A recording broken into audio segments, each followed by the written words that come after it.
All right, everyone, I just wanted to start this off by saying I was wrong about the Switch 2. I was talking earlier about how my biggest concern with the Switch 2 was that we were going to be getting a PS4 and it was just going to fall behind technology-wise. Well, I was wrong, and those aren't the reasons why the Switch 2 might fail. These are. I wanted to reach out to my good friend Mike, aka DG Online, and today we're going to tell you kind of our concerns about the Switch 2, why I'm not supporting it, why I kind of hope it fails at the start, at least to bring the price down, and I don't think we're alone on this. So I'll let Mike kind of start things off here. I never hope for failure. I hope that Nintendo listens and does something about it. This is really what I would like to see. But they did their direct on April 2nd. They kicked off the announcement of the Switch 2, and I, like many other people, came into this incredibly excited because I was ready to go for the Switch 2, thinking, yep, here we go. Long story short, as the event went on, I got less and less excited. There's a lot of really awesome things about it. There's a lot of kind of middle-of-the-road things about it. But then there's a lot of really bad things about it, in my opinion. So I actually set my alarm for 7 a.m., okay? I am admittedly not a Nintendo fan. In fact, most would call me a Nintendo hater. But I was excited for the reveal of the Switch 2. I was so excited. I am not a morning person. I set my alarm for 7 a.m. Even on a work day, I usually get up at 8:30 a.m., okay? So I was so looking forward to this. I could hardly sleep the night before. I think Happy Console Gamer wrote on Twitter that it feels like Christmas Eve. And it really did for me. So keep this in mind, guys. We were absolutely stoked. We were excited to see what the Switch 2 was going to be, what it was going to offer, and what kind of amazing games they were going to be announcing. I was also expecting there to be a lot of third-party support. Think of all the different development companies that have been working on games for the Switch 2 that have been having to bite their tongues until Nintendo gave an official announcement on the release date and stuff like that. You can't say, hey, Dragon Quest 12, for example, is coming out on Switch 2 June 13th, and the announcement hasn't happened yet. So I was expecting a lot of third-party support. I was expecting a lot of new games, and unfortunately what we got was a lot of games that you could already play on everything else, and then a couple Nintendo first-party games that I have zero interest in. A lot of the complaints in this video is going to be based around maybe not the greatest technology, maybe not promoting the greatest features that have been around on other consoles since the PS3 era, for example. I want you guys to realize that as bad as the price and everything was after the direct ended, I was disappointed long before I even heard what the price was. I was disappointed when I saw not a single game that interests me. I understand there are a lot of Nintendo fans that are looking forward to playing Mario Kart. I know there's a lot of Nintendo fans that are excited to play the Donkey Kong Bonanza, which I must say, Bonanza is one hell of a good name. That's a great name. That is a great name for that game. I will give Nintendo kudos when they deserve it, but I just have to say that I was so disappointed by the end of the direct that when it came to the price announcements, it was just like the final nails in the coffin for me. Well, and that's something to be said too, is that the price announcements weren't part of the direct. They didn't announce. To me, it felt like they were hiding the price. Right? It was like, look at the Switch, look at the technology, look at the games, look at all of this stuff. Oh, by the way, the price is $3,495. But anyways, this is also like, it's just like they knew that that was a high price, and a lot of the pricing even didn't come out until after the direct, and in some of the press releases and in some of the tech releases. Like there was all of these areas where you kind of just were left scratching your head being like, wait a second, where's the information, right? And before we get too deep into this conversation, I think it's really important for everybody to know that this video is being created on April 5th. Information changes really fast. We're working on a lot of stuff that is either direct from Nintendo themselves or speculatory in nature. So take it with a grain of salt. It's possible that things change. For me, as that direct went on, it was always like there's this cool thing, but this bad thing. There's a 7.9-inch screen, but it's LCD, right? Like it was always like there's a big bonus, there's a massive drawback. Regarding the games, Mario Kart's a fantastic game. it's not a system seller to me. I think you need a strong title in order to have a system seller. We've made videos and podcasts before talking about launch titles. I'm always willing to take launch titles with a bit of a grain of salt, but you have to give me a roadmap that shows me something that's going to be like, that's why I'll buy the system, right? There's the FromSoft title that is going to be unique to the Switch 2. A lot of people are really going to be excited about that, I think, but the few titles that were specific Switch 2, not upgraded Switch 1 titles, not third-party games that are out already on other systems, but literally the Switch 2 titles, I really wasn't blown away. They look fun, but they don't look $110 fun, kind of thing. Canadian.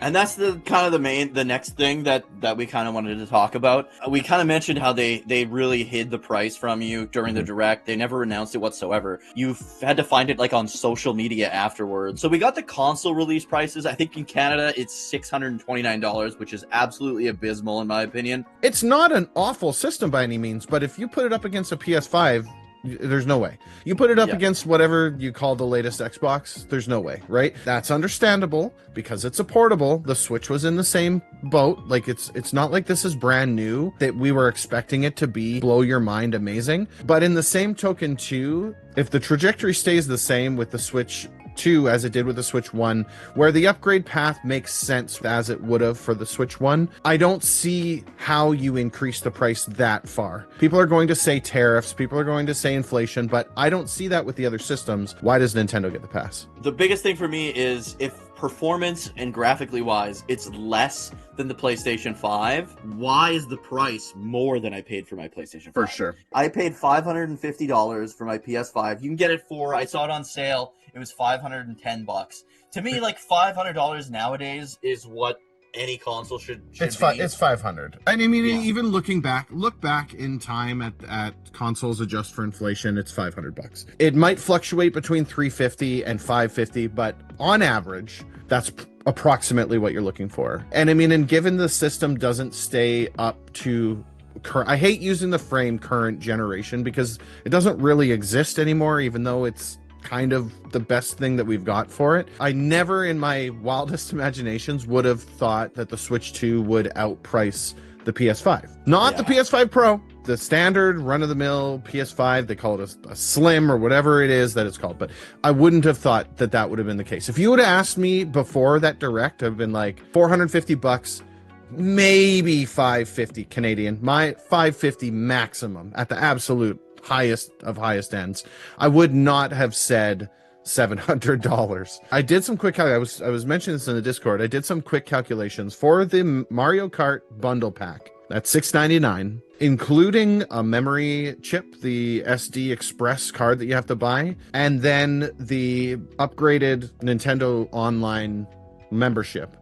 You're looking at approximately $900 all in for this system in Canadian dollars. I don't know. I have to work out a Canadian because that's what directly impacts me. Yeah. But that is for me to be all in to play Mario Kart. Just Mario Kart, nothing else, no other games, no other controllers, no nothing. In order for me to play Mario Kart, I'm in for $900. You could remove $150 off of that and get rid of that memory and go down to the 256 that's built into the system. But even in that case, I'm still at $805. It's $805 just to pre-order the bundle for Mario Kart. And that's what I'm saying is to me, it's not a system seller. It is a fun game. Mario Kart is and always has been a fun game if you're in for a kart racer, but it's for me, it's not gonna sell the system. One of my biggest issues that I have with Nintendo, and unfortunately, and sorry, Nintendo fans, but this is something that kind of directly comes from you. I've never been a 100% Nintendo fan. I've liked Nintendo consoles, but then I've also disliked some Nintendo consoles. I feel like I'm right down the center. If the system's good, I'll play it and buy it. That's kind of how I've always kind of ran things. But looking back, just even on the Switch, right? I've got a couple examples here. You have Super Mario 3D World, okay? It releases in 2013 for the Wii U at a cost of approximately $60 USD. They re-release Super Mario 3D World in 2016 as a Nintendo Selects title, so they're kind of budget price thing, for $20 USD. Then they re-release this game again on the Switch in 2021 for $60. So you have a $20 game from 5 years ago being re-released for $60 for full price. And before anyone says it, yes, they included the Bowser's Fury DLC that added 3, maybe 6 hours of gameplay at the absolute top end. I don't think that that's a $40 DLC to me. That just doesn't feel that way. And if that's the case, Donkey Kong Tropical Freeze, perfect other example. The exact same trajectory. Starts on the Wii U for $60, hits selects in 2016 for $20, hits the Switch in 2018 for $60, and you got no bonus. Nothing. It's the same game that was released on the Wii U for the exact same price from 10 years prior. The absolute most egregious example, Luigi's Mansion 2, released on the 3DS in 2013 at $40, hit selects for $20 in 2016. That was ported to the Switch for $60 in 2024 as an HD remake. It was a 3DS game. It released at $40. How do you sell that for full price? This is the kind of thing that I hear so often from the diehard Nintendo fans that will defend them to the death about how they're the greatest gaming company in the world and how they, that's a representation of my childhood. The Switch 2 is not your childhood. And for you to spend full price $60 on a what was $40 3DS game, to me, I can't see how you can possibly support that. The worst part too with the Luigi's Mansion 2 was that the remastered game was riddled with bugs and graphical glitches. It was playable, but barely. And people write it off. Oh, the Switch is underpowered. Just wait until I try it on the Switch 2. It'll be fantastic. Well, why was it underpowered on the Switch 1? You're supposed to develop games for that console, to what that console can perform. The original Switch is the only console in recent day where so many of the games had like performance issues. Mm-hmm. Like even first party, you never see that on other systems. Look at the latest iterations of Pokemon. Yeah. Look at the Pokemon Absolutely. games. The only game I can think of on other systems that had that issue was Cyberpunk 2070. Was it 2077 or whatever? Yep. And the problem there is they never should have released that for the PlayStation 4. Not at all. No.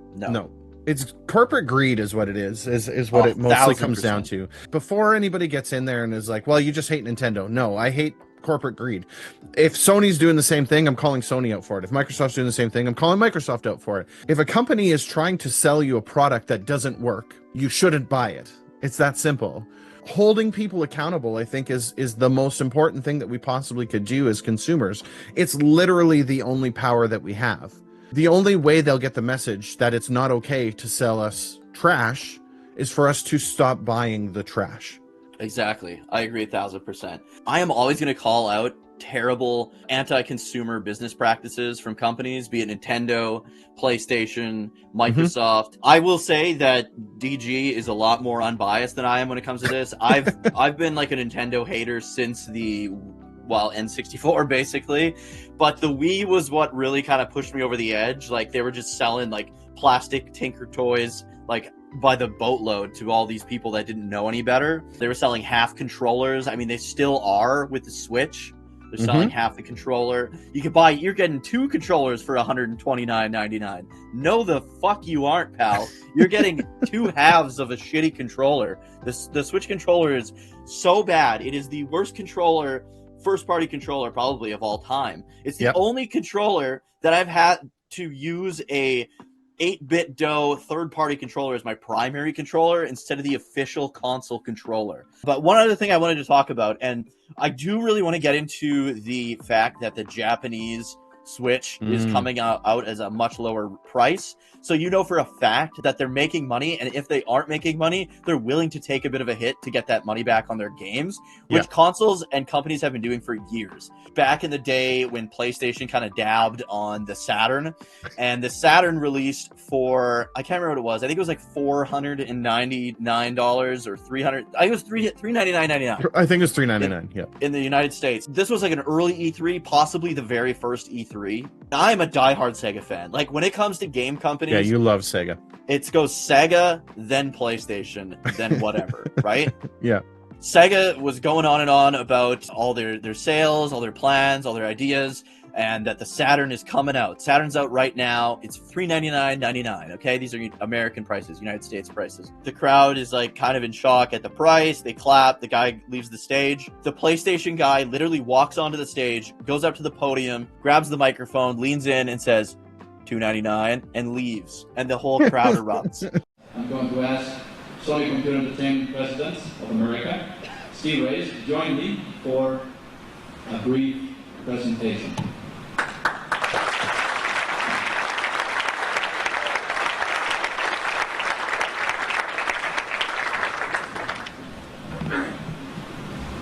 $2.99.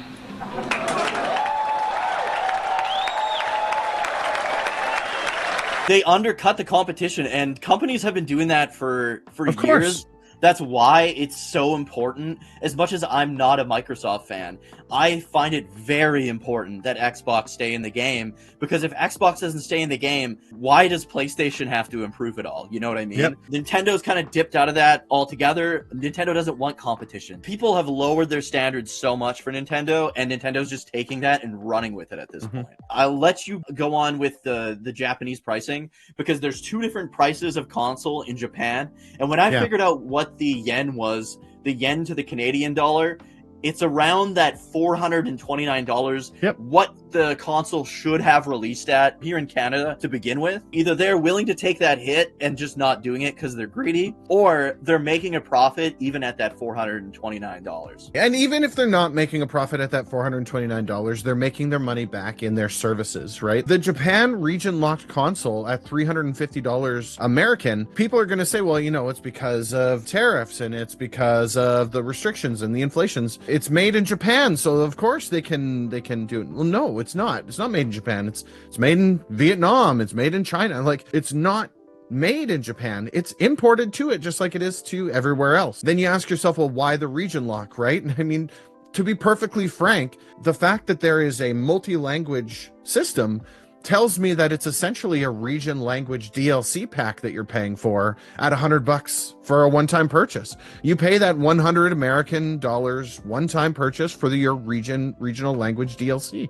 And there you go. Now you've got your upgraded Switch 2. Yeah. People also have to understand, my Switch, people are like, this doesn't affect anyone. My Nintendo Switch that I have and have played on since I had a Nintendo Switch is a Japanese Nintendo Switch. It's a Japanese special edition. I thought we were past the world of region-locked consoles. I thought by this point we wanted to play all games. It makes no sense to region lock this, other than they don't want people buying the console for what it's worth. I would be remiss if I didn't mention the Welcome Tour software. I know that this is kind of one of those things that's like, well, you know, everyone's kind of like, well, I won't support that. But the fact that they're selling it to you, I guess, should tell you how they look at you, right? They don't look at you as the Nintendo family who's been here since day one and this is part of your childhood. They go, you know what? We could squeeze another $5 out of these idiots if we put this for sale on the digital store. And maybe a lot of people don't buy that game, but you can't tell me that nobody's going to buy it. People are going to buy this game, and it's going to be one of those things. I had heard Reggie had to fight tooth and nail to get Wii Sports packed into the Wii console. They basically said to him, Nintendo does not give its games away for free, period. Like, we're better than giving our games away for free. We do not do that. This just speaks volumes to me as a consumer, because it makes me feel like they think I'm an idiot. Is what it is, and that I'm just essentially a walking wallet, right? To me, it feels like that, but it also feels like they put themselves on this like untouchable pedestal, and that pisses me off, honestly, even more. A lot of people online have been saying, you know, it's just the game pricing. Nothing else has been upsetting me. And up to this point, we haven't even talked about the game pricing. About the game pricing yet. So that tells you like how bad it is, man. I was out before the end of the Direct. Yeah. I was double out once I learned the cost of the console. And then they announced the game price. So there's a post here where it says Red Dead Redemption 2 cost $400 million to make from the ground up and sold for $60. This is our American, United States dollars. Meanwhile, Nintendo develops Mario Kart using reused assets for less than $50 million. So that's $400 million for Red Dead 2, $50 million for Mario Kart, and wants to sell it for $90. 80 or 90. So we're talking $400 million cost, sold for 60. Yeah. 50 million cost, sold for 80. How can anyone possibly justify these atrocious prices from Nintendo? Yeah. There's no way at all. They're reusing assets. It's not some like cutting edge game. It's fucking Mario Kart. Yep. All right? Like Mario Kart's fun. That's It's fine. fun. It's not. It's $30 fun, maybe 40 at most. I'd be okay at $60 for me. Like, I've thrown down in Mario Kart. It's a great multiplayer game. Like I said it before. It's not a system seller, and it ain't worth $100. And the thing is that $80 American, that translates roughly to us. Either it will come out either at $99.99 or $109.99. One of those two prices is what it'll cost for us. In my opinion, that's not even the most egregious, right? Because at least in that case, that is a Switch 2 only game. Fine. It's super expensive. I disagree with the price, but even more egregious is the cost of Breath of the Wild. Breath of the Wild for the Switch 2 upgrade is $70. It's $10 cheaper. So it's $10 more than what it released on the Switch 1. For the Switch 2 version, which is upgraded with the whatever, the graphics and the stuff. It's still the same game though. It's a 10-year-old game at this point practically, and I'm getting the privilege to play the game the way it should have been when it was launched back with the Switch 1. But because the Switch was underpowered, I should have to pay more now in order to play it on a system with tech that was basically, the tech is 10 years old too. So I'm constantly behind the times, which means that the Mario Kart world that gets released for the Switch 2, when they inevitably release the Switch 3, they're going to charge me another $20 and upgrade the graphics for that on a system that could be released today. You know what I mean? Like, yeah. I feel like I'm living in crazy world with the cost of this. PlayStation, when the PS5 came out, the PS5 did not sell well, right? This is the thing. Like, people will say, oh, you like PlayStation, so you're giving PlayStation a break. I just bought a PS5 in November. I was gonna say, you are hands down the biggest Sony PlayStation fan that I know, right?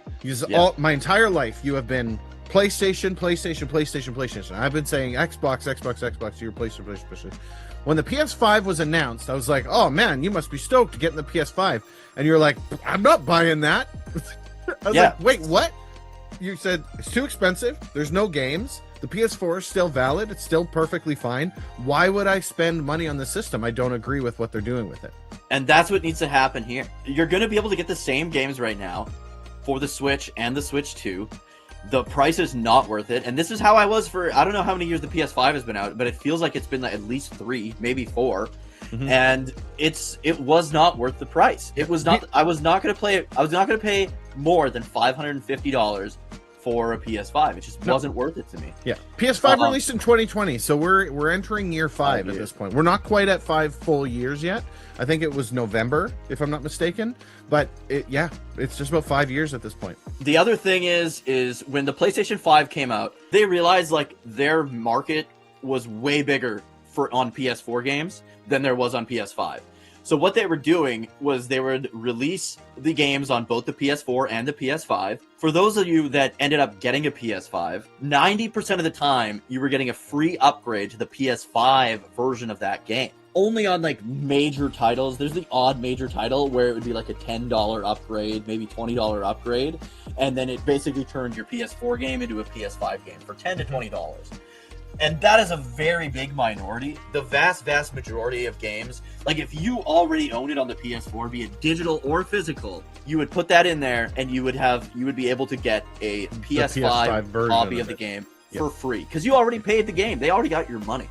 Yeah. Nintendo is doing that for none of the games. I don't think there was a single free upgrade. It was all, from what I understand, it's all paid upgrade, and it's a big amount. The other thing is a lot of people who have been emulating the Switch. So when you think of like an emulator running better than the console, that's usually for things like the Dreamcast or the GameCube or the Wii. Like dead systems that have had time to be upgraded.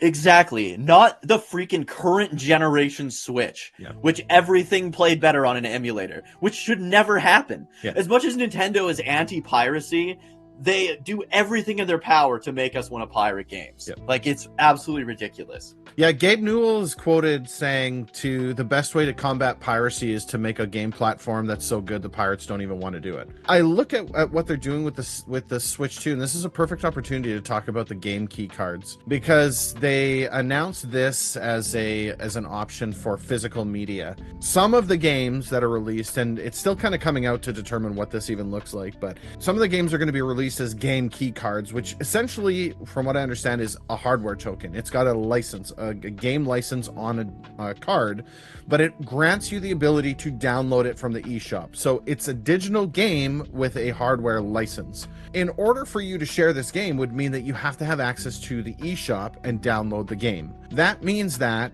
at any given time, if the eShop shuts down or the digital title is pulled from the store, you lose access to your game. It's gone. Because in order for you to download the game, you have to have it accessible to you. Popping the card into your Switch does not give you the game. You must download it. And it says it clear as day right in the explanation of the game key card. I've found a screenshot of basically 5 games that will come out as the game key card. Street Fighter 6, Shine Post Be Your Idol, Elden Ring, Bravely Default, and Survival Kids. These games are going to be released as game key cards. If you want to play Elden Ring, all the people are like, yeah, Elden Ring's coming to the Switch too. If you want to play it, it's on a game key card. This means you will pay the cost for the digital software plus an additional $10 for that hardware token. So it's actually more expensive in this case to buy the physical game than it is to buy the digital game.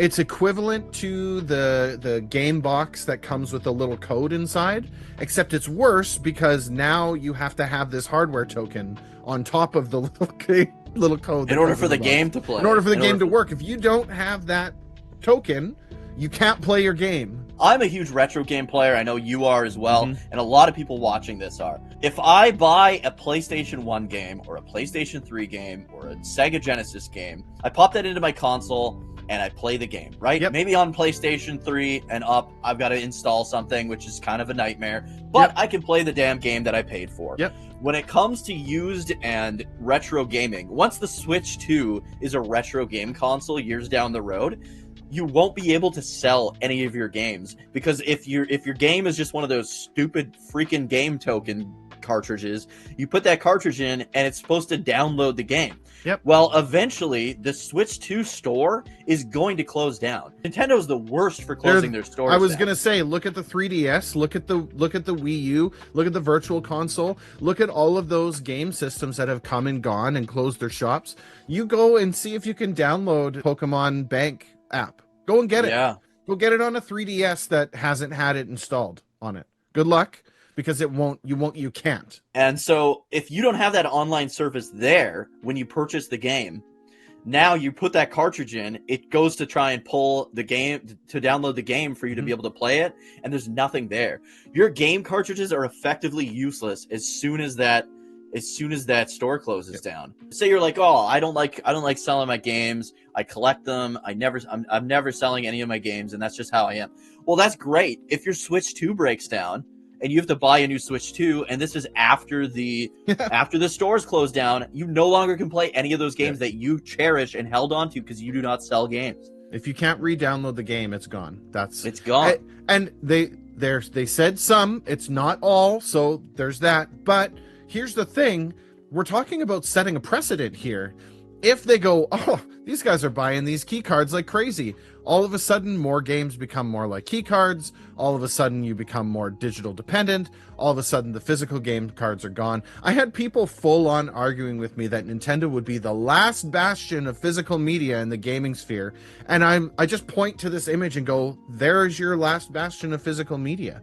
They don't want you to own the games. They want you to have a license that can be revoked at any time they want. This is digital gaming at its core. This is what they want for you, is the ability to take your games away when they no longer want to host them for you. So it should be a concern, especially that they're putting it in your face. This game key card thing is very, very, very scary. Physical media is the only thing in this modern age that you can physically own after purchasing it and do what you will with it. To me, you don't own something if you can't sell it. You know what I mean? Yeah. If I can't lend it to a friend, if I can't sell it, I don't really own it. I'm just borrowing it under a weird license. And people will be like, well, actually, if you open up your manual in your PlayStation 5 disc game, it still says that you only own it under a licensed agreement. I can sell that game. I can break that game. I can lend it to a friend. I can do whatever I want with that game. I own that game. All right. Yep. So another thing that kind of mentioned it earlier, when it came to the 3DS, this similar kind of situation happened where people were not buying 3DSs. The 3DS launched at, and I don't know if this is American or Canadian prices. It's got to be American, because I remember my 3DS costing quite a bit when I got it. But the 3DS came out at $249.99, which honestly, if you think about it, isn't that bad of a price if it was like a main console. But as a handheld, that's a bit steep, right? It was a hard jump from the DS. Yeah, for sure. Yeah. I think the DS was like $199.99, I want to say, when it first came out. It was not selling. Nintendo eventually had to cave in and drop the price to $169.99. So you know for a fact that they can sell this for lower. They are selling it for lower in Japan. So there's no reason not to release this at a fair price worldwide. And like people keep saying, oh, tariffs, all this, all that. Well, how come none of the other consoles are getting this excuse, and none of the other consoles are getting a markup? I'll say this for sure. The Switch 2 is the greediest price for a console right now, other than the PlayStation 5 Pro. I think the PS5 Pro pricing is absolutely insane. It's ridiculous. Yeah. And there's no reason to get anything like that unless you're like a millionaire and just like throwing money away. That's what it is. It's like having a gold-plated toilet. It just shows how much money you have, is what it is. That's what exactly. That's why it exists. So it's almost feeling like this is like the Switch 1 Pro, but now you have to buy your own physical copy of games for, because it's not, you can't just buy a Switch 2 game and play it in either like you could with like a PS5 and a PS5 Pro. You have to buy a Switch 2 game only, and they're marked up at such a high rate.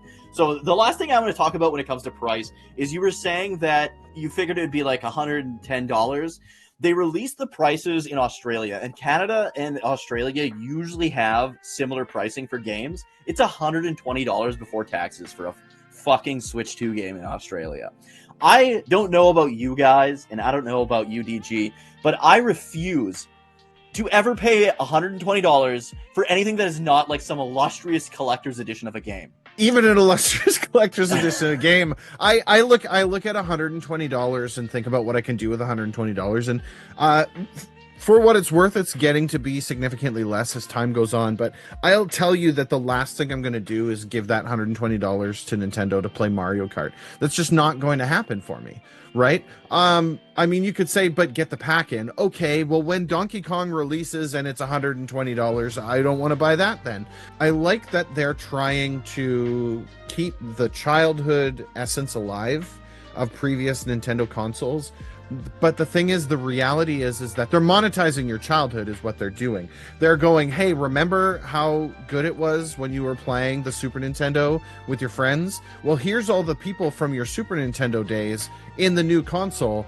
Give us $300 for it. I was looking at the compatibility. So getting kind of on, like, there's 4 titles, I think, that were released specifically for the Switch 2. So then that got me onto looking at compatibility, because they said that it's backwards compatible, but there's asterisks on it that says some games are and some games aren't. And we took that as, well, Labo's not going to be working with Switch 2. Ring Fit's probably not going to be working with Switch 2 because these are very specific to the Switch 1. It's not really... Okay, fine. I don't know if you knew this or not, but the Switch has over 15,000 games on it, which when I read that, I was like, wow, that's a lot. Like, I mean, I always knew there was quite a few games on the system, but I never realized it was that many. Out of those 15,000 games, approximately 20-ish, maybe, let's be simple and call it 25% of these 15,000 games are currently right now backwards compatible, no issues found during testing, 0%. An almost overwhelming 75% of these games have some kind of issue with them. They need to be tested. They need to ensure the functionality. They may or may not work properly. There could be some issues. Like 75% of those games that exist in your current library might not work on the Switch 2. They currently fire up, but they need to be tested out. And the only way that we're actually going to find that out is over time. People have to test this stuff out, and there needs to be enough time in order to play them. There's a portion of these games that it's playable, but there are issues, and there's a list of like 100 and something games in there. And then there are a list of games that are like, there's major issues with this game, right? And those are all available. I believe that's a direct from Nintendo graph just to showcase. Keep in mind, I mean, 15,000 is a lot. So 25% of 15,000 still a lot of games. But my concern is that I can't just take a Switch 1 game, slap it in my Switch 2 and play it, which means I now have to hold on to my Switch 1 and my Switch 2 and potentially switch between the two systems. And this honestly brings me back to like when the PS3 first came out and people were like $5.99 US dollars was a meme for years because of the outrageous price of the PlayStation 3. And the PlayStation 3 had these exact same compatibility issues. There was a set number of games that worked flawlessly, but there was a massive amount of games that worked with some issues or some games that just didn't work at all when it came to backwards compatibility with the PS2. And what eventually ended up happening there, unfortunately, was yes, they tried to improve support for their backwards compatibility with the PS2. But what ended up happening was PlayStation was supporting their backwards compatibility. Every time you get like a PlayStation 3 update, more games would become playable, more PS2 games. But then it got to a point where it was like, man, how long can we keep trying to fix all of these games? And all they ended up doing was dropping support. And that is something that is entirely possible here as well. I hope that it doesn't happen, but the fact that it's looking like the PS3 launch more and more. I mean, look at the PS2. PS2 at that time was the most successful console of all time. Yep. PlayStation was licking their lips, looking at all this money they were making, and we're like, we've got them by the balls. Let's release the PlayStation 3 for $599 US dollars. They'll pay it. They love us. They love us. They love the PlayStation 2. They're gonna buy this no matter what. We got them by the balls, right? Fast forward 10, 20 years now, the Switch, if it hasn't overtaken the PS2 yet, it definitely will soon. The Switch, the best-selling console of all time. They've got you by the balls. You know what I mean? It's the exact same scenario. The only thing that you can do is vote with your wallet. Don't support this stuff. We got to stop rewarding anti-consumer, bad business decisions like this. And the only way that you're ever going to make people stop is by not buying it. Listen, I don't care how much you want to play Mario Kart, how much you want to play Donkey Kong.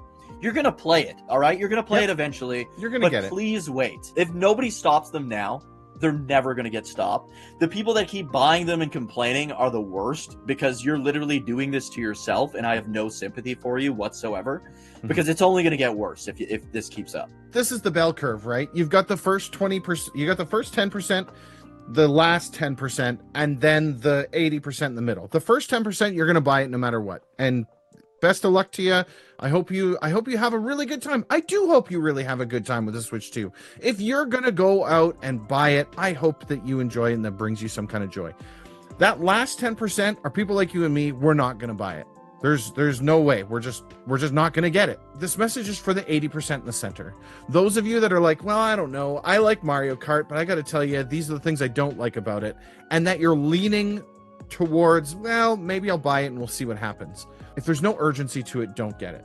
It's that simple, right? There's so many different areas with the Switch 2 that I feel like you could look at it really objectively and be like, this is something I can wait. And this is what both you and I ended up doing before we got PS5s. You got your PS5 and then I got mine a few months later, but the exact same thing. I didn't see a reason to own one, so I didn't get it. It's that simple. Sony's done some questionable things. Microsoft's done some questionable things. Nintendo's done some questionable things. I don't want to support a company that is going to basically look at me as a walking dollar sign. And that's what it all boils down to. At the end of the day, vote with your wallet. It's literally, like you said, the only power that you have as a consumer. And if we want to put a stop to outrageous pricing like this is the only way to do it. Thank you guys so much for watching. I hope you guys enjoyed this. I hope you guys took some food for thought. Please let us know in the comments your thoughts on the Switch 2, on the Direct, on the pricing. If you guys are going to be getting one, why you are not. Yep. I am going to strongly suggest that you wait and hopefully prices come down because of that. Nintendo's also known for intentionally short stocking their consoles to increase artificial demand. That has been going on since the Super Nintendo. So don't buy into it when they're saying Nintendo Switch 2s are out of stock and flying off the shelves. They probably only ship 2 or 3. I literally used to work at a technology store when the Nintendo Wii came out. Yeah. And it was literally like, oh, we're out of Wii's, and everyone and their parents were like, oh my god, everyone's selling out We everywhere. have to get one. Yes, we would get 4 Nintendo Wii's a month, for fuck's sakes. There's this clip from The Simpsons where Homer calls in because he's trying to get this radio for Bart. Because it's like, call now. Supplies are running low. And he's like, oh. So he calls in and he's like, do you have any of these left? And the guy looks behind him. It's just a wall of them. He's like, yep, we got a couple. It's the perfect gift for birthdays, graduations, board meetings. You're fired. Bart's birthday's coming up. But order now, supply is limited. Limited! Do you have any of those microphones left? Yeah, a couple. If you enjoyed the video, please remember to like, subscribe, turn notifications to all so you don't miss the next one. If you dislike it, be sure to dislike. Be sure to also subscribe to my good friend DG Online. Thank you so much for taking part in this video with me. I know we both really wanted to do this. He is at youtube.com/@dadgamingonline, so be sure to subscribe to him as well. I'll see you guys in the next one. Have a good one, guys.